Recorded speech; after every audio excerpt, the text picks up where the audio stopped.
Respirez. Laissez le monde moderne s'estomper, se dissoudre comme du sucre dans l'eau. Il n'y a plus de lumière électrique, plus de bruit de moteur. Seulement le lent et lourd battement de cœur d'une autre époque. Nous sommes en Espagne, à la fin du XVe siècle. Le matin se lève à peine, et l'air est froid. Porteur d'une humidité qui s'infiltre dans vos os et promet une journée maussade. Vous êtes là, dans une petite pièce aux murs de pierre suintant, enveloppé dans une couverture de laine rêche qui gratte la peau. La seule fenêtre est une fente étroite. Moins une invitation à la lumière qu'une simple concession au fait que les humains ont besoin d'air pour respirer. Dehors, la première cloche d'une église sonne. Non pas comme un appel joyeux, mais comme un rappel lourd et méthodique que la journée a commencé. Et avec elle, la surveillance de votre âme. Vous descendez dans la rue. Le sol n'est pas pavé, mais un mélange compacté de terre, de paille et de détritus d'hier, rendu glissant par la bruine matinale. L'odeur est une symphonie complexe et suffocante. Le parfum chaud et réconfortant du pain, qui cuit dans la boulangerie voisine, se mêle à l'arôme âcre des excréments d'animaux et au relent fétide du caniveau central qui sert de égout à ciel ouvert. Les sons saltent, éveillent lentement. Le claquement des sabots d'un âne sur la terre battue, le cri d'un vendeur qui installe son étal, le murmure des prières provenant des maisons voisines. Vous marchez avec précaution, non seulement pour ne pas glisser, mais parce que chaque visage que vous croisez est un miroir potentiel de vos propres angoisses. Un regard qui dure une seconde de trop, un salut un peu trop froid de votre voisin. Tout est un signe, une donnée à analyser dans ce grand calcul de la survie sociale et spirituelle. La place du marché est le cœur bruyant de la ville, un tourbillon de vie où la prudence est à la fois nécessaire et presque impossible. Vous vous frayez un chemin à travers la foule dense. Vos sens assaillis de toutes parts. L'odeur du poisson séché se bat avec celle des épices venues d'Orient, tandis que le bêlement des chèvres couvre presque les négociations acharnées des marchands. C'est un lieu de tentation, et pas seulement commercial. Vous apercevez un homme qui, à la dérobée, vend de petits livres reliés sans l'approbation de l'OL, Église, des ouvrages venus de Genève ou d'Allemagne, murmurant des idées aussi dangereuses que la poudre à canon. Vous détournez le regard, bien sûr. S'approcher, c'est déjà être complice.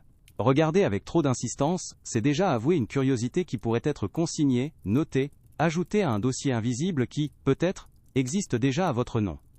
L'après-midi cesse, étire et la pluie fine s'est transformée en une averse tenace. Vous vous réfugiez dans une taverne sombre et enfumée. L'air y est presque solide. Un mélange de fumée de bois, de vin renversé, de sueur et de soupirs résignés. Vous vous asseyez sur un banc de bois usé, la surface rendue collante par des années de chopes renversées. Les conversations autour de vous sont basses, prudentes. On parle de la récolte, du temps, de la santé du roi, mais jamais, au grand jamais, de ce qui compte vraiment. Parler de Dieu d'une manière qui ne soit pas approuvée, citer un philosophe interdit, ou même se plaindre de la dernière taxe du clergé. C'est comme donner le mot de passe de votre âme à un inconnu. Chaque homme ici pourrait être un astérisque familiar, un informateur laïque de l'Inquisition, gagnant quelques faveurs en échange des péchés des autres. La paranoïa est la boisson la plus partagée de cet endroit. Le soir tombe enfin, et vous regagnez votre logis. La journée s'achève comme elle a commencé, dans le froid et l'humidité. Vous allumez une bougie en suif, qui crépite et dégage une odeur de graisse brûlée, projetant des ombres dansantes sur les murs nus. Votre repas est simple. Une soupe claire avec quelques légumes racines et un morceau de pain dur. C'est en ce moment, dans le silence relatif de votre foyer, que le véritable danger se fait sentir. Car la menace ne vient pas seulement des rues ou des tavernes. Elle vient de l'intérieur. De ce livre que votre père vous a légué, caché sous une latte du plancher. De cette habitude, jugée étrange par vos voisins, de prendre un bain complet une fois par semaine, une pratique considérée comme suspecte, presque hérétique. Votre maison n'est pas une forteresse. C'est une scène de crime potentiel, et chaque objet, chaque habitude, est une pièce à conviction en attente. La nuit est profonde maintenant. La pluie tambourine doucement contre le toit. Un son qui devrait être apaisant, mais qui ressemble plutôt au grattement d'une plume sur du parchemin. C'est l'heure où les bureaucrates du salut travaillent. Vous imaginez un homme, quelque part dans un bureau austère, à la lueur d'une bougie, qui ajuste ses lunettes et ouvre un nouveau registre. Il trempe sa plume dans l'encrier, et le son est à peine audible, mais il résonne plus fort dans votre esprit que le tonnerre. C'est là que l'horreur commence. Pas dans le cri et le feu, mais dans le silence et l'encre. Dans l'acte méticuleux de consigner une déviation, un doute, un soupçon, une dénonciation anonyme, peut-être, aussi simple et lâche qu'un mauvais avis laissé sur Internet aujourd'hui, mais avec des conséquences infiniment plus permanentes. Écoutez le silence qui s'installe entre les gouttes de pluie. C'est un silence peuplé de peur. Vous repassez votre journée dans votre esprit. Ce mot dit trop fort. Ce regard fuyant, ce voisin qui a cessé de vous saluer. Chaque détail est une graine de doute qui germe dans l'obscurité. Le salut de votre âme, vous dit-on, est l'affaire la plus importante de votre existence. mais vous commencez à comprendre qu'il s'agit avant tout d'une affaire de paperasse, d'archives et de rapports. Vos pensées les plus intimes ne vous appartiennent pas vraiment. Elles sont simplement un délit en attente d'être soigneusement classées. Si le sommeil vous emporte, laissez un commentaire avec l'heure exacte, où vos paupières sont devenues trop lourdes. Le cycle du jour est terminé, mais la vigilance, elle, ne dort jamais. Vous vous glissez sous votre couverture rêche, mais le repos est fragile. Le froid de la pierre semble moins glacial que la froideur méthodique de l'encre, qui, peut-être en ce moment même, dessine les contours de votre futur interrogatoire. Ce n'est pas encore votre tour, pas ce soir. Mais l'air que vous respirez est lourd, de cette possibilité, de cette certitude statistique, que dans une ville où tout le monde surveille tout le monde, chaque âme finit par avoir son dossier. Aimez cette histoire, mais seulement si le cœur vous en dit vraiment, sans contrainte. Pour l'instant, dormez, car demain, une autre journée de prudence et de silence vous attend. Le sommeil est une trêve, pas une évasion, car avant même que la première cloche ne sonne, le corps se souvient. Il se souvient du froid à venir, de l'effort, de la chaîne invisible des gestes qui vous attendent. Le monde ne éveille pas, il est secoué, tiré de force d'une obscurité à une autre. Dans les entrailles de la terre, bien avant que le soleil ne songe à se lever, la journée a déjà commencé pour d'autres. Imaginez maintenant que vous êtes plus dans votre lit, mais à l'entrée d'une mine. L'air qui échappe du puits, est un souffle froid et humide, chargé d'une odeur de pierre mouillée et de silence ancien. Vous descendez, non pas par un ascenseur, mais par une échelle précaire, vos mains agrippant le bois glissant, le vide en dessous de vous étant rien comparé au vide qui vous attend dans les galeries. La seule lumière est celle d'une petite lampe à huile, une flamme vacillante qui danse et jette des ombres monstrueuses, transformant chaque roche en une créature tapie dans le noir. Vous avancez dans le boyau étroit. Le plafond est si bas que vous devez vous courber, le dos protestant déjà contre la posture contre nature qu'il devra tenir pendant des heures. Le son de votre propre respiration est assourdissant dans le silence, bientôt rejoint par le bruit sourd et rythmé des pioches plus loin dans la galerie. C'est le pouls de la mine, un battement de cœur métallique et désespéré. Vous arrivez à votre front de taille. Le travail commence. Levez la pioche. Sentir le poids du fer dans vos bras endoloris. L'abattre contre la paroi. Le choc remonte le long de vos os. Une vibration qui secoue tout votre être. Un éclat de charbon ou de minerai tombe à vos pieds. Vous vous baissez, le ramassez. Le jetez dans le panier. Puis vous recommencez. Levez, frappez, ramassez. Levez, frappez, ramassez. L'air épaissit, la poussière fine s'infiltre partout, dans votre gorge, dans vos poumons, couvrant votre visage d'un masque noir de suie et de sueur. Le temps n'existe pas ici. Il n'y a ni jour ni nuit, seulement la lueur de votre lampe et le rythme de votre travail. La pause est un luxe dérisoire. Vous vous asseyez sur une pierre froide, le dos contre la paroi humide. Vous sortez de votre sac un morceau de pain dur et un oignon. C'est votre festin. L'eau dans votre gourde a un goût de métal et de tiédeur. Vous mangez lentement, non par plaisir, mais pour faire durer ce moment où vos muscles ne crient pas. Autour de vous, d'autres hommes font de même, leur visage noir à peine visible, leurs yeux brillants dans l'obscurité. Personne ne parle beaucoup. L'énergie est trop précieuse pour être gaspillée en mots. Et de toute façon, que dire? Que le dos de Matteo le fait souffrir plus que d'habitude? Que le jeune Pedro a toussé du sang ce matin? Ce sont des faits, pas des conversations. Ce sont les chapitres silencieux de votre histoire commune, écrites dans la poussière de charbon. Et le cycle reprend. Levez la pioche, l'abattre contre la roche. Le son, toujours le même. Tchac. Le choc dans les bras. Tchac. La poussière qui élève. Tchac. Vous êtes moins un homme qu'une machine de chair, un marteau vivant. Parfois, un craquement sinistre se fait entendre au-dessus de vous. Tout le monde s'arrête. Le silence devient total, lourd, vibrant de peur. Est-ce la mine qui se tasse, ou le début d'un effondrement? Vous attendez, le cœur battant, retenant votre souffle.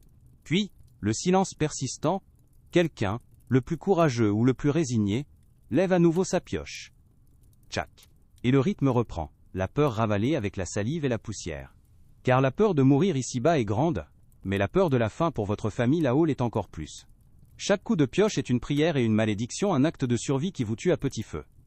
Remontez à la surface. Quittez cette obscurité pour une autre. Dans une pièce à l'aile, étage d'une maison modeste, le son n'est pas celui du métal contre la pierre, mais un bourdonnement constant, un vrombissement hypnotique qui emplit l'espace. C'est le chant des rouets. Vous êtes une fileuse, assise sur un tabouret de bois du lever au coucher du soleil. La pièce est mal aérée, et l'air est saturé de millions de petites fibres de laine ou de lin qui flottent comme une neige sale, se déposant sur vos cheveux, vos vêtements, et s'insinuant dans vos poumons. Vos doigts, eux, ne s'arrêtent jamais. Ils tirent, tordent, guident le fil avec une dextérité née de milliers d'heures de répétition. Le mouvement est si ancré en vous qu'il pourrait continuer même dans votre sommeil. Votre pied appuie sur la pédale, encore et encore, maintenant la roue dans sa rotation infinie. Le monde extérieur n'est qu'un son étouffé derrière la petite fenêtre. Votre univers est ce rouet, la tension du fil entre vos doigts, l'odeur de la laine brute et de la sueur. La lumière qui filtre est avare, et vous devez vous pencher sur votre travail, le dos courbé, les yeux plissés pour ne pas perdre le fil. Parfois, il casse. Le bourdonnement s'arrête net. Le silence soudain est presque une agression. Vous devez alors, avec une patience infinie, retrouver les deux extrémités, les lier d'un nœud si fin qu'il sera presque invisible, et relancer la machine. Chaque rupture est un retard, une menace sur la maigre paie que vous recevrez. Vos mains sont sèches, crevassées, les doigts piqués de petites échardes de la fibre brute. Vous regardez les mains d'Isabelle, à côté de vous, elles sont comme celles de votre mère, et celles de sa mère avant elle. Des outils usés par le même mouvement éternel. La pause est brève. Un quignon de pain, une gorgée d'eau. Vous vous étirez le dos, une grimace de douleur sur le visage. Les femmes autour de vous parlent à voix basse. Des histoires de voisinage, des inquiétudes sur le prix du grain. Mais même ici, la prudence est de mise. Un mot de trop, une plainte trop amère sur votre sort, et qui sait quelle oreille pourrait l'entendre et le rapporter. Alors vous parlez du temps qu'il fait.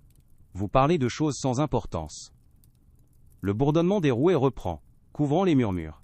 Il est comme un gardien, ce son, à la fois la cause de votre emprisonnement, et le mur qui vous protège du monde. Il noie vos pensées, lisse vos journées en une seule et même texture grise, celle du fil qui s'enroule inlassablement sur la bobine. Vous ne produisez pas seulement du fil, vous produisez des jours, des semaines, des années de votre vie, enroulés et vendus pour quelques pièces. La journée s'achève quand la lumière devient trop faible pour travailler, vos yeux brûlent, votre dos est un nœud de douleur. Vous vous levez, les jambes raides, et le silence qui s'installe dans la pièce est presque douloureux. Vous vous sentez vide, vidé par le bruit et le mouvement. En rentrant chez vous, le bourdonnement du rouet résonne encore dans vos oreilles, une musique fantôme, qui vous suivra jusque dans votre sommeil. Vous regardez vos doigts, abîmés, mais si habiles. Ils pourraient créer de la dentelle, broder des motifs complexes. Mais ils sont condamnés à ce simple geste utile et sans joie. Et vous savez que demain, avant même que le soleil ne soit levé, vous retrouverez votre tabouret, et le chant de la machine recommencera, tirant le fil de votre vie, un jour à la fois, jusqu'à ce que la bobine soit vide. Descendez dans la rue avant l'aube. Une chaleur intense et une odeur réconfortante échappent d'une porte entr'ouverte. C'est la boulangerie. À l'intérieur, c'est déjà l'enfer et le paradis. La chaleur du four vous frappe au visage. Une fournaise qui ne s'en note aliment éteint jamais vraiment. Vous êtes le boulanger, et votre journée commence alors que la ville dort encore. Vos bras sont couverts de farine, vos muscles saillants sous la peau. Votre premier ennemi est la pâte, une masse vivante, lourde et collante qu'il faut dompter. Vous la jetez sur la grande table en bois, et le travail commence. Pétrir, pousser avec la paume de la main, plier, tourner, et recommencer. C'est une danse brutale et épuisante. Votre corps entier est engagé, le dos courbé, les jambes fléchies. La sueur perle sur votre front et tombe dans la pâte, y ajoutant un peu de votre propre sel, de votre propre fatigue. Le rythme est implacable. Pétrir, laisser reposer. Pétrir une autre fournée. Façonner les pains, des gestes rapides et précis, des centaines de fois. La pièce est remplie du son de la pâte qui claque contre le bois, de votre propre respiration saccadée. L'odeur est un mélange puissant de levure, de farine, de bois qui brûle et de sueur humaine. Vous ne la sentez même plus, elle fait partie de vous. Vous enfournez les pains avec une longue pelle de bois, un geste dangereux, qui demande de la précision pour ne pas vous brûler. La porte du four se referme, et pendant quelques instants, vous attendez. C'est le seul répit. Vous buvez une chope d'eau, le regard perdu dans les flammes, qui dansent derrière la petite grille du four. Vous pensez à la quantité de bois qu'il a fallu, au prix de la farine qui ne cesse d'augmenter.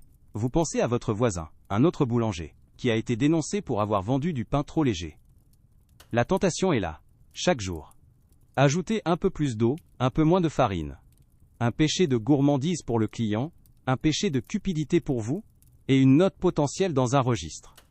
Le pain est cuit, vous le sortez, la croûte dorée et craquante, libérant un nuage de vapeur parfumée qui est la plus douce des récompenses. Mais il n'y a pas le temps de s'attarder. La fournée suivante attend déjà. Le cycle recommence.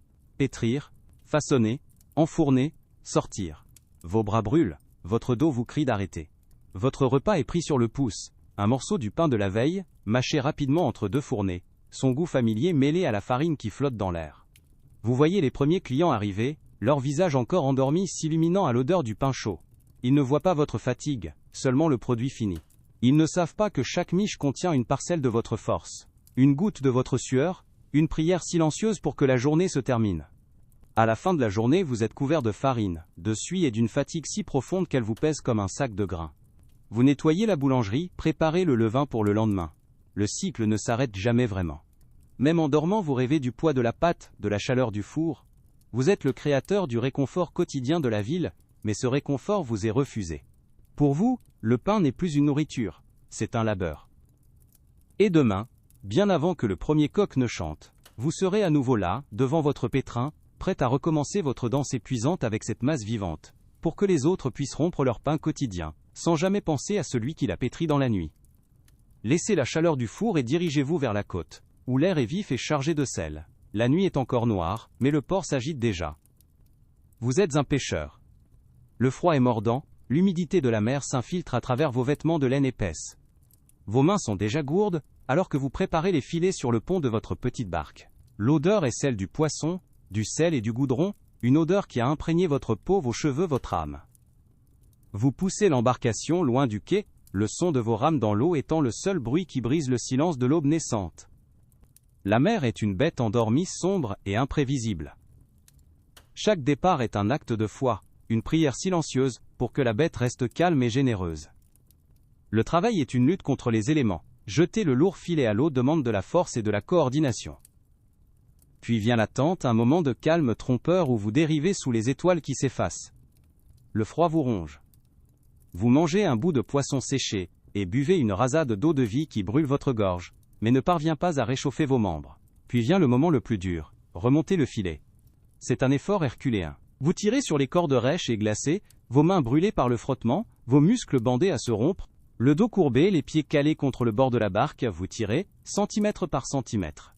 Le filet semble peser une tonne, et vous ne savez jamais s'il est lourd de poissons ou simplement d'algues et d'eau. C'est la grande loterie de la mer. Enfin le filet émerge. Des poissons argentés se débattent, une vision magnifique et désespérée. Leur agonie est votre survie.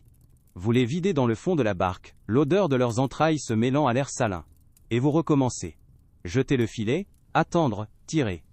Jeter, attendre, tirer.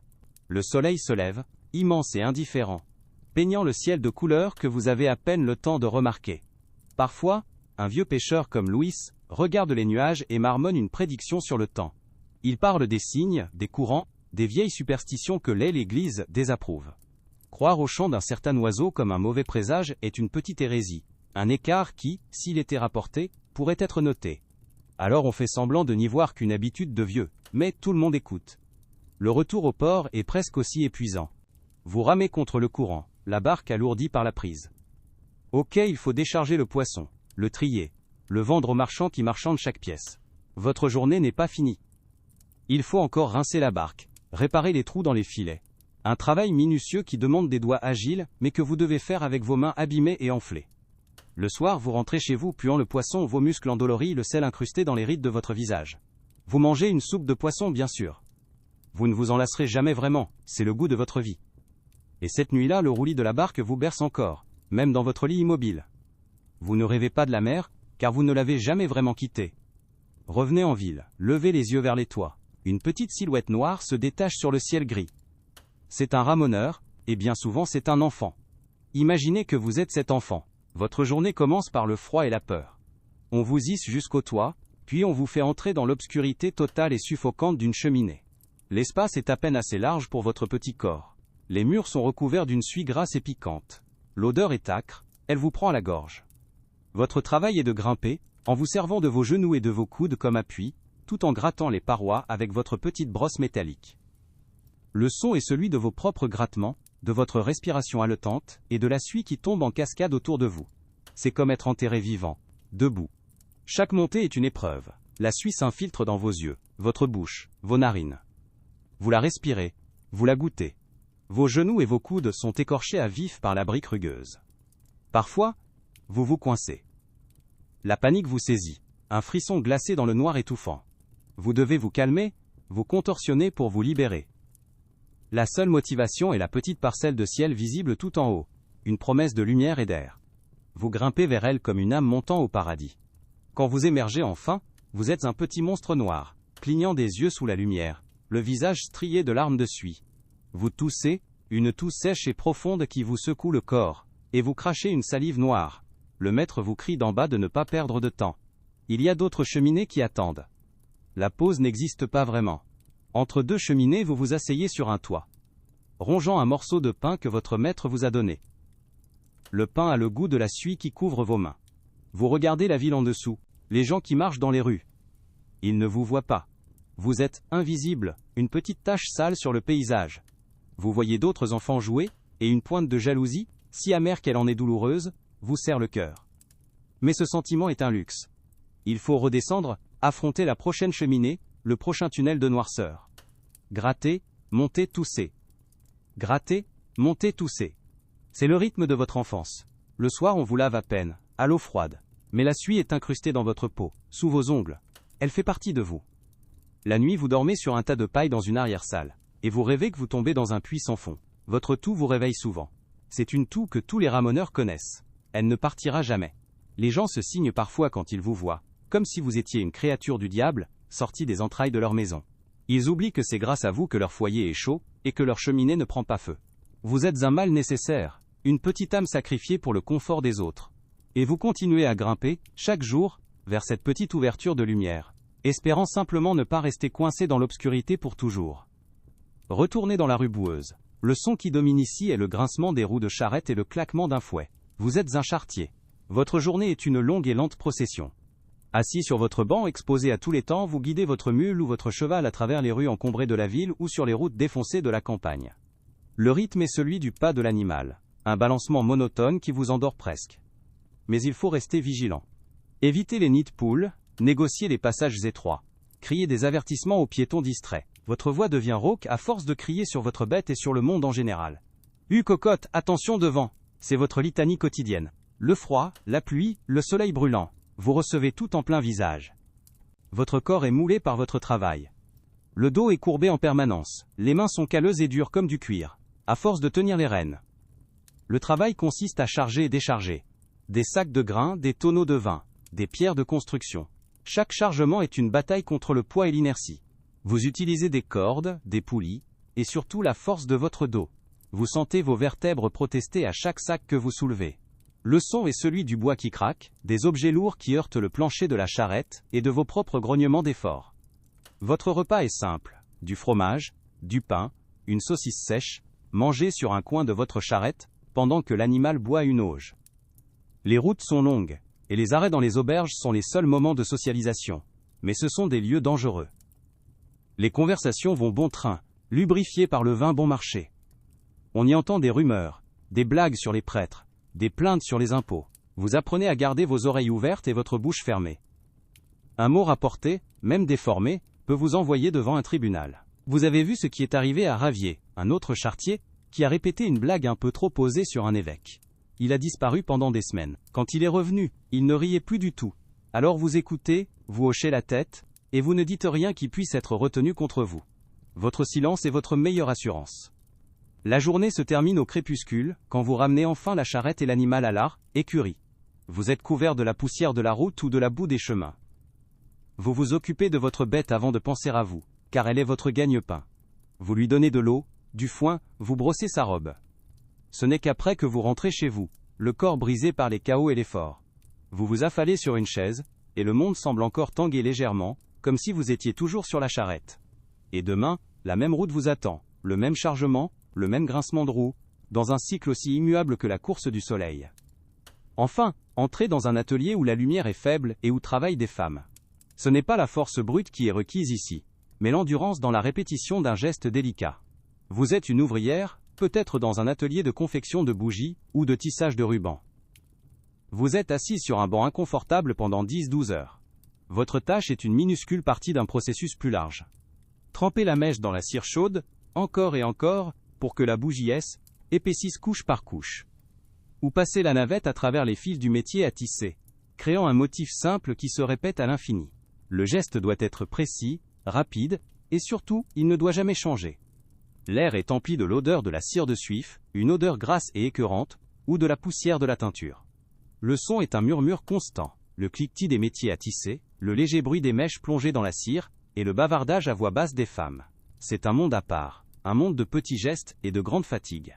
Le contremaître passe régulièrement dans les rangs, son regard sévère, s'assurant que personne ne ralentit. Une seconde d'inattention, et la bougie est difforme, le ruban a un défaut. C'est une erreur qui sera déduite de votre salaire de misère. Alors vous vous concentrez, vos yeux fixés sur votre tâche, jusqu'à ce que le monde extérieur disparaisse.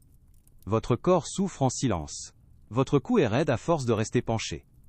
Vos doigts sont brûlés par des gouttes de cire ou endolorissent par le passage de la navette. La pause de midi est une soupe claire et un morceau de pain, partagés entre vous. C'est là que les vraies conversations ont lieu, des chuchotements rapides sur les enfants malades, les maris qui boivent, le manque, absolument. Voici la suite du script, se concentrant sur les dangers, les accidents et les croyances absurdes de cette époque, en respectant scrupuleusement le ton et la structure demandée. D'argent. Le corps est une machine fragile, une mécanique de chair et d'os, qui s'use bien plus vite que le bois d'un rouet, ou le fer d'une pioche. Et dans ce monde, sans filet de sécurité, sans la moindre notion de ce que vos descendants appelleront un jour les droits du travail, l'accident n'est pas une possibilité, c'est une certitude qui attend son heure. Ce n'est pas une question de si, mais de quand, et, surtout de comment. Un instant d'inattention, une planche de bois un peu trop humide, et la chute d'un échafaudage vous brise le dos. Une étincelle qui jaillit du foyer, et la robe de laine d'une servante s'enflamme, la transformant en une torche hurlante. Il n'y a pas d'indemnisation, pas d'arrêt maladie. Au mieux, la charité de l'AS, église. Au pire, une place dans le caniveau, à mendier, le corps mutilé devenant votre seul outil de travail. Imaginez l'atelier d'un teinturier. L'air y est si saturé de vapeurs chimiques, que respirer est un effort conscient. Vous travaillez au-dessus de cuves bouillonnantes, mélangeant des pigments aux couleurs éclatantes, avec de la lin, de la potasse et des litres d'urine humaine vieillie, un mordant essentiel et nauséabond. Vos mains sont perpétuellement colorées, un arc-en-ciel toxique qui ne partira jamais, la peau craquelée et brûlée par les produits corrosifs. Vous voyez ce qui arrive à vos aînés. Une toux sèche qui s'installe, des dents qui se déchaussent, une confusion mentale qui, épaissit de jour en jour. C'est le lent poison du plomb, de l'arsenic, du mercure, présent dans ces poudres magnifiques venues d'Orient. Vous fabriquez la beauté pour les riches, mais cette beauté vous dévore de l'intérieur, colorant vos poumons d'une teinte que personne ne verra jamais. Levez les yeux vers le chantier d'une cathédrale, cette ambition de pierre lancée vers le ciel. Pour vous, ce n'est pas une prière, c'est un labyrinthe mortel. Les échafaudages sont un enchevêtrement précaire de poteaux de bois liés par des cordes, qui grincent et se balancent sous le vent. Vous montez à des hauteurs vertigineuses, une lourde pierre sur l'aile, épaule, sans casque, sans harnais. Le vide est votre compagnon de travail. Un pied qui glisse sur une planche couverte de rosée, un éternuement qui vous déséquilibre, et votre corps devient un projectile qui cesse, écrase en bas, dans un bruit sourd et humide. Ou peut-être êtes-vous pas celui qui tombe, mais celui qui reçoit un marteau échappé des mains d'un autre, 100 pieds plus haut. La mort vient du ciel, non pas comme une grâce divine, mais comme un outil de maçon. Mais le danger le plus insidieux est celui que vous invitez vous-même à votre table. Pensez au pain, cet aliment si simple, si sacré. Le seigle parfois est contaminé par un champignon parasite, l'ergot. Vous ne le voyez pas, mais il est là, dans la farine. Après quelques jours à manger ce pain, une étrange sensation commence. Un fourmillement dans les doigts, puis une sensation de brûlure insoutenable, comme si vos membres étaient plongés dans le feu. C'est le mal des ardents, ou le feu de Saint-Antoine. Bientôt, la gangrène s'installe, noircissant votre chair, la faisant tomber en lambeaux. Les hallucinations vous saisissent. Des visions de démons et de saints, qui dansent dans votre esprit fiévreux. Vous n'avez pas été empoisonné, vous dit le prêtre, vous êtes puni pour vos péchés, ou pire, vous êtes la victime d'un sortilège. Et la suspicion s'installe, plus virulente que la gangrène. Qui a jeté ce sort? La vieille veuve qui vit seule à l'orée du bois? Ou peut-être le boulanger lui-même? A-t-il utilisé une farine maudite en connaissance de cause? Sa négligence devient un acte de malveillance, sa malveillance un pacte avec le diable. Une épidémie de ce qui est en réalité une intoxication alimentaire se transforme en une chasse aux sorcières en bonne et due forme.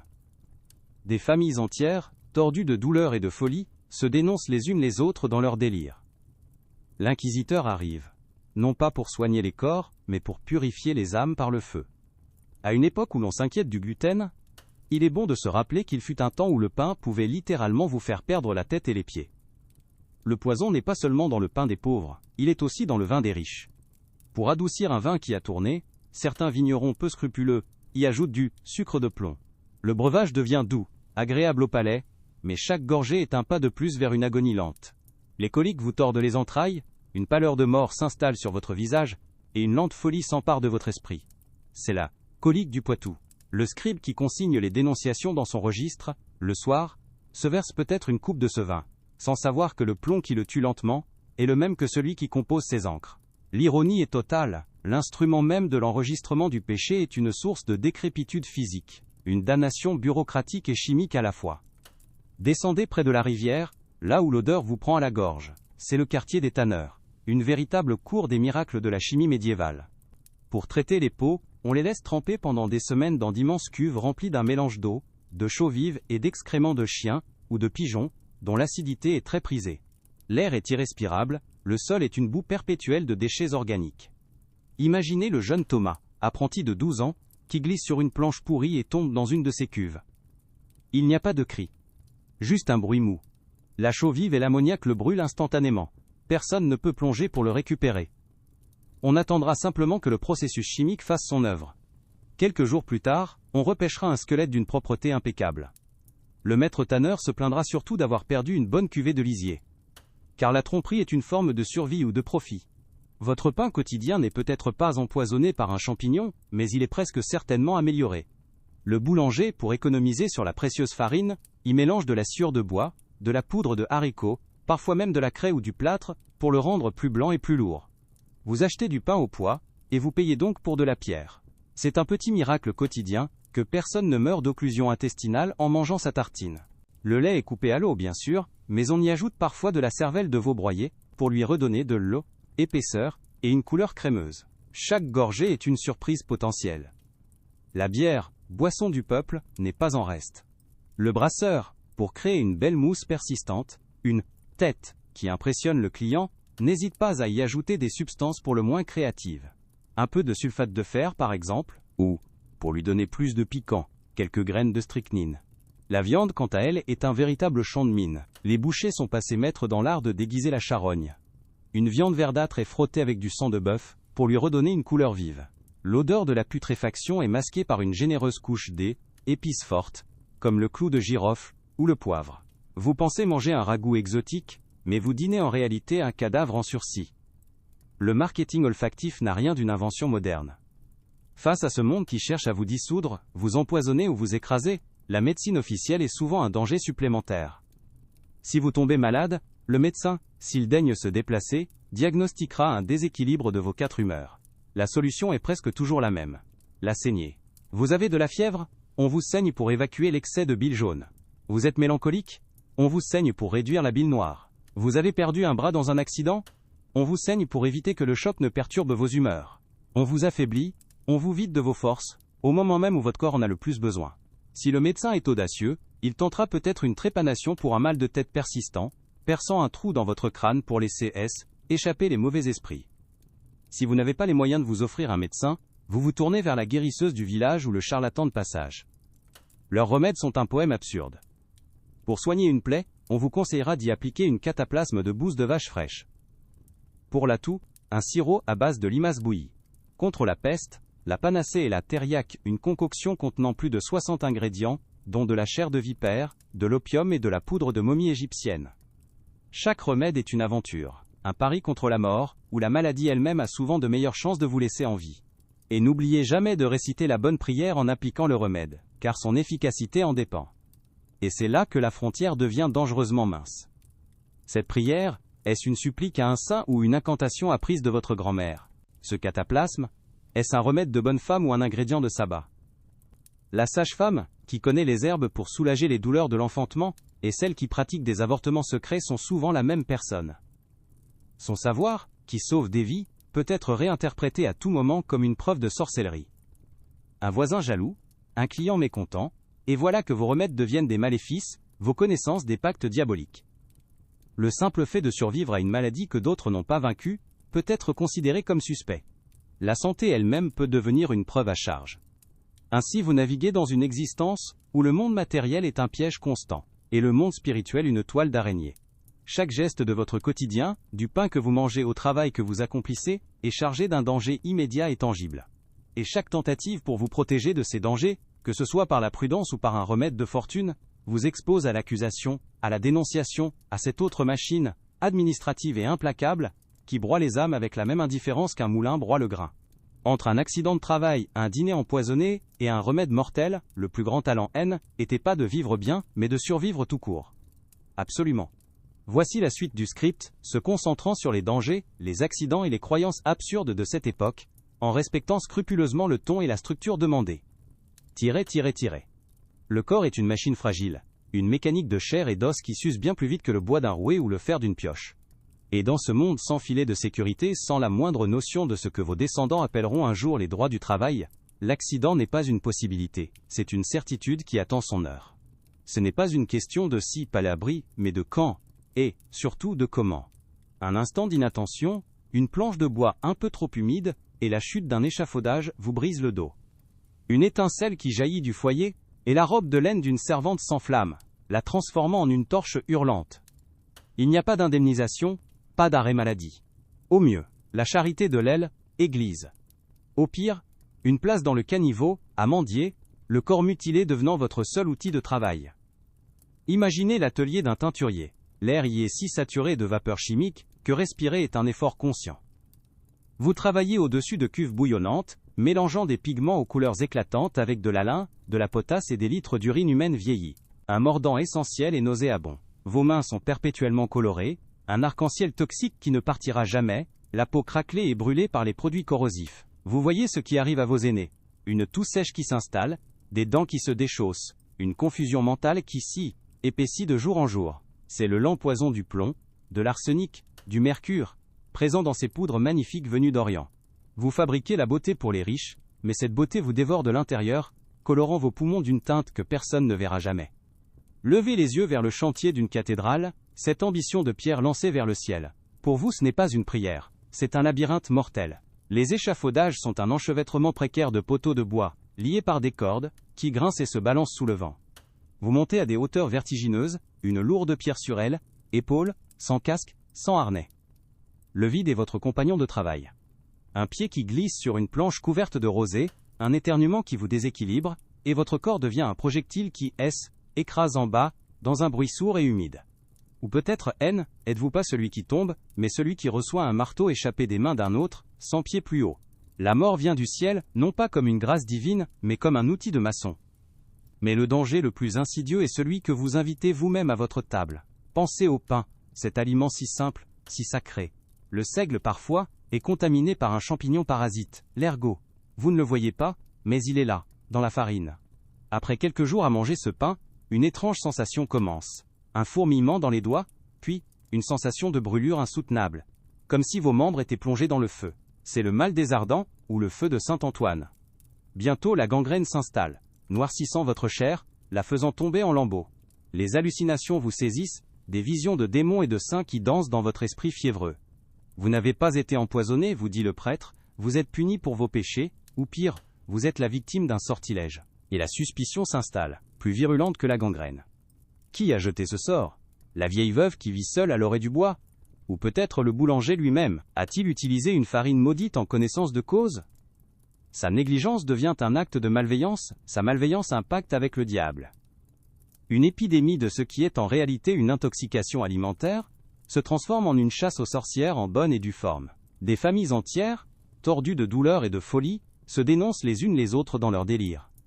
L'inquisiteur arrive, non pas pour soigner les corps, mais pour purifier les âmes par le feu. À une époque où l'on s'inquiète du gluten, il est bon de se rappeler qu'il fut un temps où le pain pouvait littéralement vous faire perdre la tête et les pieds. Le poison n'est pas seulement dans le pain des pauvres, il est aussi dans le vin des riches. Pour adoucir un vin qui a tourné, certains vignerons peu scrupuleux y ajoutent du sucre de plomb. Le breuvage devient doux, agréable au palais, mais chaque gorgée est un pas de plus vers une agonie lente. Les coliques vous tordent les entrailles, une pâleur de mort s'installe sur votre visage, et une lente folie s'empare de votre esprit. C'est la colique du Poitou. Le scribe qui consigne les dénonciations dans son registre, le soir, se verse peut-être une coupe de ce vin. sans savoir que le plomb qui le tue lentement est le même que celui qui compose ses encres. L'ironie est totale, l'instrument même de l'enregistrement du péché est une source de décrépitude physique, une damnation bureaucratique et chimique à la fois. Descendez près de la rivière, là où l'odeur vous prend à la gorge. C'est le quartier des tanneurs, une véritable cour des miracles de la chimie médiévale. Pour traiter les peaux, on les laisse tremper pendant des semaines dans d'immenses cuves remplies d'un mélange d'eau, de chaux vive et d'excréments de chiens ou de pigeons, dont l'acidité est très prisée. L'air est irrespirable, le sol est une boue perpétuelle de déchets organiques. Imaginez le jeune Thomas, apprenti de 12 ans, qui glisse sur une planche pourrie et tombe dans une de ces cuves. Il n'y a pas de cri. Juste un bruit mou. La chaux vive et l'ammoniac le brûlent instantanément. Personne ne peut plonger pour le récupérer. On attendra simplement que le processus chimique fasse son œuvre. Quelques jours plus tard, on repêchera un squelette d'une propreté impeccable. Le maître tanneur se plaindra surtout d'avoir perdu une bonne cuvée de lisier. Car la tromperie est une forme de survie ou de profit. Votre pain quotidien n'est peut-être pas empoisonné par un champignon, mais il est presque certainement amélioré. Le boulanger, pour économiser sur la précieuse farine, y mélange de la sciure de bois, de la poudre de haricots, parfois même de la craie ou du plâtre, pour le rendre plus blanc et plus lourd. Vous achetez du pain au poids, et vous payez donc pour de la pierre. C'est un petit miracle quotidien que personne ne meurt d'occlusion intestinale en mangeant sa tartine. Le lait est coupé à l'eau, bien sûr, mais on y ajoute parfois de la cervelle de veau broyée, pour lui redonner de l'épaisseur et une couleur crémeuse. Chaque gorgée est une surprise potentielle. La bière, boisson du peuple, n'est pas en reste. Le brasseur, pour créer une belle mousse persistante, une tête, qui impressionne le client, n'hésite pas à y ajouter des substances pour le moins créatives. Un peu de sulfate de fer, par exemple. Ou, pour lui donner plus de piquant, quelques graines de strychnine. La viande, quant à elle, est un véritable champ de mines. Les bouchers sont passés maîtres dans l'art de déguiser la charogne. Une viande verdâtre est frottée avec du sang de bœuf, pour lui redonner une couleur vive. L'odeur de la putréfaction est masquée par une généreuse couche d'épices fortes, comme le clou de girofle ou le poivre. Vous pensez manger un ragoût exotique, mais vous dînez en réalité un cadavre en sursis. Le marketing olfactif n'a rien d'une invention moderne. Face à ce monde qui cherche à vous dissoudre, vous empoisonner ou vous écraser, la médecine officielle est souvent un danger supplémentaire. Si vous tombez malade, le médecin, s'il daigne se déplacer, diagnostiquera un déséquilibre de vos 4 humeurs. La solution est presque toujours la même. La saignée. Vous avez de la fièvre? On vous saigne pour évacuer l'excès de bile jaune. Vous êtes mélancolique? On vous saigne pour réduire la bile noire. Vous avez perdu un bras dans un accident? On vous saigne pour éviter que le choc ne perturbe vos humeurs. On vous affaiblit? On vous vide de vos forces, au moment même où votre corps en a le plus besoin. Si le médecin est audacieux, il tentera peut-être une trépanation pour un mal de tête persistant, perçant un trou dans votre crâne pour laisser échapper les mauvais esprits. Si vous n'avez pas les moyens de vous offrir un médecin, vous vous tournez vers la guérisseuse du village ou le charlatan de passage. Leurs remèdes sont un poème absurde. Pour soigner une plaie, on vous conseillera d'y appliquer une cataplasme de bouse de vache fraîche. Pour la toux, un sirop à base de limace bouillie. Contre la peste, la panacée est la thériaque. Une concoction contenant plus de 60 ingrédients, dont de la chair de vipère, de l'opium et de la poudre de momie égyptienne. Chaque remède est une aventure, un pari contre la mort, où la maladie elle-même a souvent de meilleures chances de vous laisser en vie. Et n'oubliez jamais de réciter la bonne prière en appliquant le remède, car son efficacité en dépend. Et c'est là que la frontière devient dangereusement mince. Cette prière, est-ce une supplique à un saint ou une incantation apprise de votre grand-mère? Ce cataplasme, est-ce un remède de bonne femme ou un ingrédient de sabbat? La sage-femme qui connaît les herbes pour soulager les douleurs de l'enfantement et celle qui pratique des avortements secrets sont souvent la même personne. Son savoir, qui sauve des vies, peut être réinterprété à tout moment comme une preuve de sorcellerie. Un voisin jaloux, un client mécontent, et voilà que vos remèdes deviennent des maléfices, vos connaissances des pactes diaboliques. Le simple fait de survivre à une maladie que d'autres n'ont pas vaincue, peut être considéré comme suspect. La santé elle-même peut devenir une preuve à charge. Ainsi vous naviguez dans une existence où le monde matériel est un piège constant, et le monde spirituel une toile d'araignée. Chaque geste de votre quotidien, du pain que vous mangez au travail que vous accomplissez, est chargé d'un danger immédiat et tangible.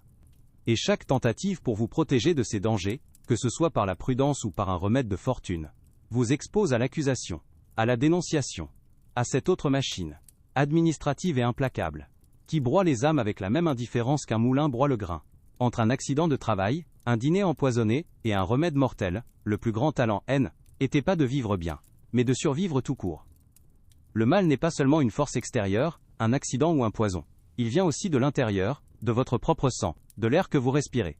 Pensez à la phtisie, cette consomption lente qui vous ronge de l'intérieur. Elle commence par une petite toux sèche, presque discrète, que vous ignorez pendant des semaines. Puis elle devient plus profonde, plus humide, comme si vous cherchiez à arracher quelque chose de vos poumons. Bientôt, vous crachez des mucosités teintées de rose, puis de rouge vif. C'est votre propre vie que vous expectorez. Les fièvres vous prennent la nuit, vous laissant tremper de sueur, frissonnant dans vos draps humides. Votre corps fond, vous perdez du poids, vos joues se creusent, vos yeux semblent s'agrandir dans votre visage émacié. C'est une mort lente, presque élégante dans sa cruauté, qui vous laisse tout le temps de la contempler. Ou peut-être est-ce une maladie plus brutale qui vous saisit, comme le typhus, la fièvre des prisons et des armées. Elle arrive sans prévenir. Un mal de tête si violent que vous croyez que votre crâne va éclater. Puis une fièvre fulgurante qui vous cloue au lit, le corps secoué de tremblements incontrôlables. Le monde devient un cauchemar fiévreux. Des taches violettes apparaissent sur votre poitrine et votre ventre, comme des puces démoniaques. Vous délirez, murmurant des secrets, des peurs, des noms. C'est là que le danger spirituel rejoint le danger physique. Vos paroles insensées, entendues par un voisin ou un prêtre, peuvent être interprétées comme des aveux, des blasphèmes, des preuves de votre commerce avec le malin. Votre maladie devient une confession publique involontaire, dûment notée par ceux qui écoutent. Et puis il y a la petite vérole, une terreur qui marque les corps et les esprits. Tout commence par une fièvre et des douleurs, puis les boutons apparaissent. D'abord de petites taches rouges, puis des cloques remplies d'un liquide clair, puis purulent. Votre visage, votre corps entier en est couvert. La démangeaison est une torture. Votre peau n'est plus qu'une surface enflammée et suppurante, dégageant une odeur douceâtre et écœurante. Si vous survivez, et c'est un grand si, vous en porterez la marque à jamais. Votre visage sera un champ de cratères, une carte de votre épreuve. Vous serez un grêlé. Certains perdent la vue, les pustules ayant attaqué leurs yeux. Vous êtes un survivant, certes, mais vous êtes marqué, mis à part, un rappel vivant de la fragilité de la chair et de la colère divine. Devant cette armée de mots, où chercher le salut? Vous pourriez vous tourner vers l'hôpital, l'Hôtel-Dieu. N'imaginez pas un lieu de silence et de propreté. En poussant la porte, la première chose qui vous frappe est l'odeur. Un mélange complexe et suffocant de maladies, d'encens, de sueur, d'urine et de soupe de poireaux. La grande salle des pauvres est une vision dantesque. Des centaines de lits alignés, si proches les uns des autres, que l'on pourrait à peine circuler. C'est une mer de souffrance, rythmée par une symphonie de toux, de gémissements, de prières et de râles. Vous n'êtes pas un patient, vous êtes une âme de plus dans le grand décompte de la charité et de la mort. On vous conduit à un lit, mais ce n'est pas votre lit. Vous le partagez avec 2, parfois 3 autres personnes. Un vieil homme atteint de la dysenterie d'un côté, une jeune femme en pleine fièvre de l'autre. L'un d'eux est peut-être déjà mort, son corps se refroidissant lentement contre le vôtre. L'intimité n'existe pas. Vous partagez la même paillasse, les mêmes draps rêches, les mêmes poux. C'est un système d'une efficacité redoutable. Si vous n'avez qu'une seule maladie en arrivant, vous avez toutes les chances d'en collectionner plusieurs autres avant de partir. Le contact est permanent, la contagion est la règle, et non l'exception. Votre corps n'est plus à vous. Il fait partie d'une masse de chair souffrante. Votre journée à l'hôpital commence avant l'aube, avec la messe. Les religieuses, les augustines passent dans les rangs. Leur préoccupation première n'est pas votre corps, mais votre âme. Vous a-t-on confessé? Avez-vous communié? Le soin est secondaire. On vous lave le visage avec un linge humide qui a déjà servi à 10 autres. On vous donne une écuelle de bouillon clair, ou de bouillie d'avoine. La nourriture est conçue pour ne pas fatiguer l'estomac, mais surtout pour ne pas coûter cher. La faim s'ajoute à la douleur, une plainte sourde et constante sous le vacarme des maladies. Le but n'est pas tant de vous guérir que de vous offrir une bonne mort. C'est-à-dire une mort en état de grâce. Vers le milieu de la journée, le barbier chirurgien fait sa ronde. Il est l'homme de l'art, le technicien du corps. Son remède universel est la saignée. Il examine à peine votre cas. Fièvre, toux, mélancolie, jambes cassées, tout se traite en ouvrant une veine. Il sort sa lancette, vous incise le bras avec une rapidité brutale, et regarde votre sang, jugé trop abondant ou corrompu, écoulé dans une bassine en cuivre. Vous vous sentez plus faible, vidé, mais c'est le signe, vous dit-on, que le traitement fonctionne. Il peut aussi prescrire une purge, un clister, pour évacuer les humeurs mauvaises par le bas. Vous êtes vidé par tous les orifices, dans une tentative désespérée de purifier une machine que personne ne comprend vraiment. La nuit tombe, et avec elle, la peur. La grande salle n'est éclairée que par quelques chandelles, créant des ombres monstrueuses qui dansent sur les murs. C'est l'heure où la mort fait sa récolte. Le silence relatif est rompu par le râle d'un mourant, un son guttural et déchirant qui annonce la fin. Vous l'âle, écoutez, retenant votre souffle, priant pour que ce ne soit pas contagieux. Puis, les infirmiers, les corbeaux, arrivent avec un brancard. Ils emportent le corps sans cérémonie, l'enveloppant dans un linceul. Une place se libère dans un lit. Elle sera occupée dès le lendemain matin. Le cycle est ininterrompu. Dormir ici, c'est essayer de trouver le repos au milieu d'un champ de bataille. Face à cette médecine officielle, il y a l'alternative. La guérisseuse, la matrone, la sage-femme. Elle ne vit pas dans un grand bâtiment, mais dans une petite maison qui sent la terre et les herbes séchées. Elle ne parle pas le latin des médecins, mais le langage de votre corps. Elle connaît les plantes qui apaisent la fièvre, les cataplasmes qui tirent le pus d'une plaie, les massages qui soulagent les ventres noués. Son savoir est ancien, transmis de mère en fille. Un savoir empirique et puissant. Elle vous regarde, elle vous touche, elle vous écoute. Elle est souvent la seule à pouvoir vous offrir un réel soulagement. Mais ce pouvoir est suspect. Car son savoir n'est consigné dans aucun livre approuvé par l'Église. Ses remèdes sont parfois accompagnés de formules, de prières étranges qui ressemblent à des incantations. Elle connaît les secrets de la naissance, mais aussi, murmure-t-on, ceux qui permettent de ne pas naître. Elle marche sur une corde raide. Un accouchement qui se passe mal, une guérison qui échoue, et la voilà accusée de sorcellerie. Sa connaissance des plantes devient la preuve de son commerce avec le diable. Se tourner vers elle, c'est prendre un risque.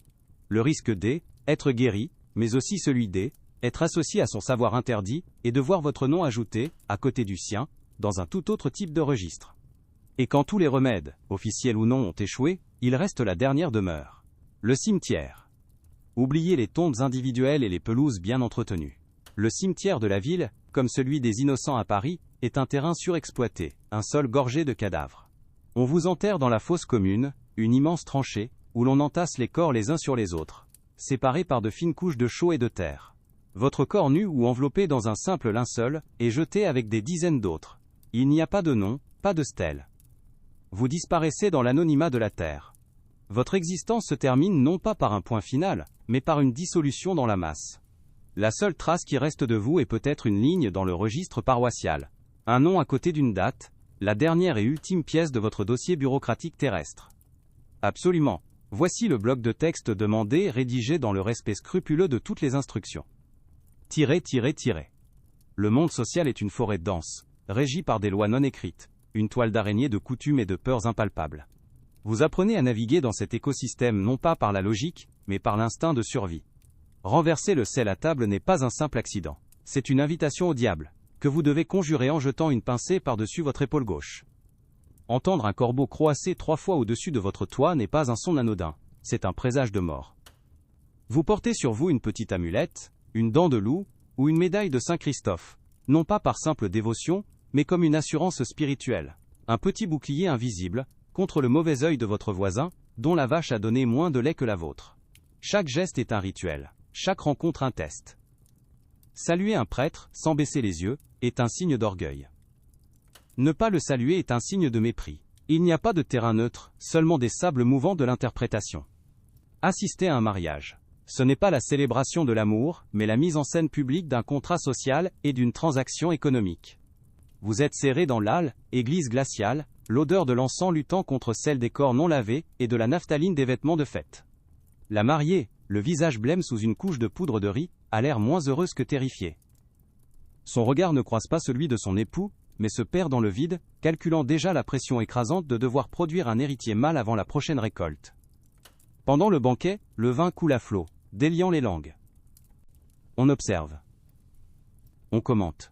La nouvelle belle-mère regarde si sa bru mange avec appétit, signe de bonne santé et de fertilité, ou si elle picore, signe de nature délicate, ou, pire, de secret honteux. Chaque danse est jaugée, chaque rire est mesuré. C'est une fête, oui, mais c'est surtout un examen, et chaque invité est un juge potentiel. Le contraste avec un enterrement est saisissant, bien que la performance soit tout aussi cruciale. Le chagrin doit être visible, audible, presque théâtral. Le silence est suspect. Vous suivez le cortège funèbre, le son de vos pas étouffé par la boue et les lamentations des pleureuses professionnelles, payées pour hurler une douleur que la famille est parfois trop épuisée, ou trop indifférente pour feindre. L'odeur de la terre retournée se mêle à celle, cireuse et douceâtre, du corps qui commence déjà son travail de décomposition. On murmure des prières mais on observe aussi les signes. Le corps est-il resté souple? C'est qu'il attend quelqu'un pour le suivre dans la tombe. Une averse soudaine pendant la mise en terre? Elle, âme du défunt, a du mal à trouver le repos. On jette une poignée de terre sur le cercueil? Un geste de dernier adieu qui est aussi une manière de s'assurer que le mort reste bien là où il est, et ne reviendra pas tourmenter les vivants. Puis vient la fête religieuse, la soupape de sécurité de l'année. La procession de la fête Dieu est un spectacle grandiose de piété. Les bannières des corporations flottent au vent, le clergé avance sous un dais brodé d'or, présentant l'ostensoir à la foule agenouillée. Mais à peine le dernier chant liturgique est-il terminé que la nature humaine reprend ses droits avec une violence explosive. La place se transforme en une foire chaotique. L'odeur du porc grillé et du vin renversé remplace celle de l'encens. Des jongleurs et des acrobates défient les lois de la gravité et de la décence. Dans un coin, un montreur d'ours fait danser sa bête au son d'une vielle grinçante. C'est dans ce tumulte que circulent les canards, ces feuilles de papier grossièrement imprimées d'une gravure sur bois, racontant des histoires sensationnelles. Un pamphlet récent racontait qu'à Rouen, une femme avait accouché d'un enfant avec une tête de cochon, punition divine pour avoir mangé du boudin un vendredi. Tout le monde y croit, bien sûr, c'est plus simple que de croire au hasard. Cette peur du monstrueux et du déviant s'ancre jusque dans votre propre chair. L'hygiène est un champ de mine théologique. Se laver trop souvent, et surtout prendre des bains chauds complets, est une pratique suspecte. C'est une habitude de païens, ou pire, une coutume héritée des morts ou des juifs, une tentative de purifier le corps, ce sac de péché, par des moyens terrestres plutôt que par la prière et la pénitence. La saleté est une marque d'humilité, une armure contre la vanité. Ainsi, dans la foule de la fête, vous êtes enveloppé dans un nuage d'odeurs humaines. La sueur rance de votre voisin se mêle à l'haleine aigre d'un autre, au parfum de la crasse accumulée sous les vêtements de laine. C'est le parfum de la normalité, de la piété acceptée. Sentir trop bon, c'est se distinguer. Et dans ce monde, toute distinction est un danger. La taverne, le soir, est le parlement du peuple, le tribunal de la rumeur. Assis dans la pénombre, à la lueur d'une chandelle qui fume, vous écoutez les histoires qui enflent et se déforment à chaque chope vidée. Une simple dispute de voisinage devient une preuve de pacte avec le diable. Une récolte ruinée par la grêle n'est pas un caprice du temps, mais elle, œuvre d'une sorcière. Un étranger de passage, avec son accent bizarre et ses vêtements inconnus, devient l'agent d'une puissance ennemie venue empoisonner les puits. On se penche, on chuchote, la paranoïa est aussi contagieuse que la peste. Et chacun repart chez soi avec de nouvelles certitudes, de nouvelles cibles pour ses angoisses. Vous ne dites rien, vous vous contentez d'écouter. Car vous savez que le silence est la seule conversation qui ne pourra jamais être consignée dans un registre. Absolument. Voici le bloc de texte final, conçu pour conclure l'immersion historique en douceur et en réflexion, tout en respectant scrupuleusement chacune de vos instructions. Mais le temps, ce fleuve lent et implacable, finit par user même les pierres les plus dures. Les siècles écoulent, et avec eux, une lente, une presque imperceptible transformation s'opère.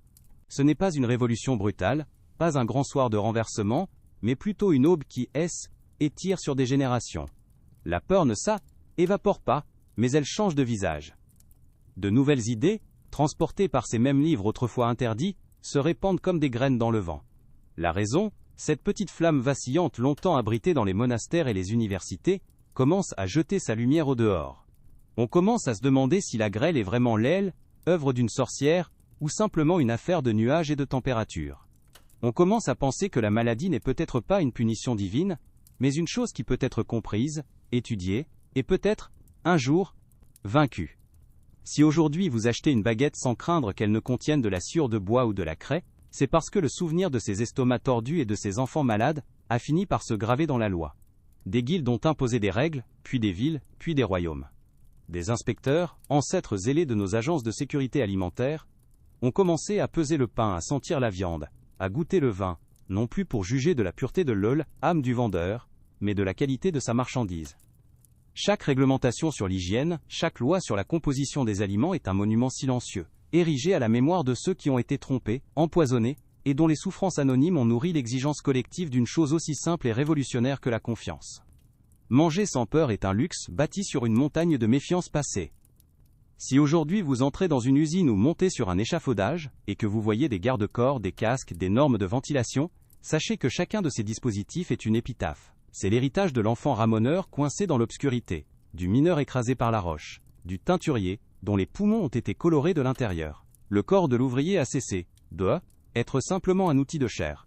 remplaçable et bon marché, pour devenir un sujet de droit. Le son de la pioche, le bourdonnement du rouet, le fracas du marteau, ont été rejoints par une autre voix, celle qui réclamait que la vie humaine ait plus de valeur que la production. Chaque droit du travail, chaque journée de repos, chaque assurance contre les accidents, est une page arrachée au grand livre de l'exploitation, une petite victoire de la chair sur le profit. Et l'encre, cette encre noire qui consignait les déviances de l'aile, âme dans les registres de l'inquisiteur, a lentement changé de nature. Elle est devenue l'encre qui a écrit les droits de l'homme, les constitutions, les lois garantissant la liberté de conscience. L'idée, aussi folle qu'audacieuse, que vos pensées vous appartiennent en propre, qu'elles ne sont pas un territoire à conquérir ou à surveiller, a fait son chemin. Le péché et le crime ont été séparés. Vous pouvez douter, vous pouvez croire différemment, vous pouvez même vous moquer, et cela ne relève plus de la justice des hommes, mais du dialogue silencieux entre vous et votre conscience. Votre maison n'est plus une scène de crime potentiel, mais un sanctuaire. Et ce silence, dans vos murs, n'est plus peuplé par la peur d'être écouté, mais par la simple et profonde paix de la solitude. Le legs de cette époque n'est donc pas seulement dans les lois, mais dans la texture même de votre réalité. Sur le plan social, l'individu a émergé de la masse informe de la communauté, avec des droits, et pas seulement des devoirs. Sur le plan culturel, le monde a cessé d'être un texte codé de présages divins, pour devenir un mécanisme à comprendre, un puzzle à résoudre. La suspicion a cédé le pas, lentement, à la méthode. Symboliquement, la lumière a changé de sens. Elle n'est plus seulement la grâce qui descend du ciel, mais aussi la clarté qui monte de l'esprit humain. Ce n'est pas que le monde est devenu moins dangereux, mais la nature du danger a changé. Il est devenu plus souvent explicable, et donc, parfois, évitable. Alors, ce soir, tandis que vous vous préparez à dormir, sentez la douceur de vos draps, qui ne sont pas de la laine rêche. Écoutez le silence de votre chambre, un silence qui n'est pas menaçant. Respirez l'air de la nuit, un air qui ne porte pas l'odeur de la suie ou de la maladie. Chacun de ces conforts est une réponse, une conversation à travers les âges, avec ceux qui ont vécu sans eux. Le poids de leur histoire n'est pas là pour vous effrayer, mais pour donner de la valeur à votre quiétude. Il s'est transformé en une douce couverture, tissée de leur lutte et de leurs espoirs silencieux. Laissez cette pensée vous apaiser.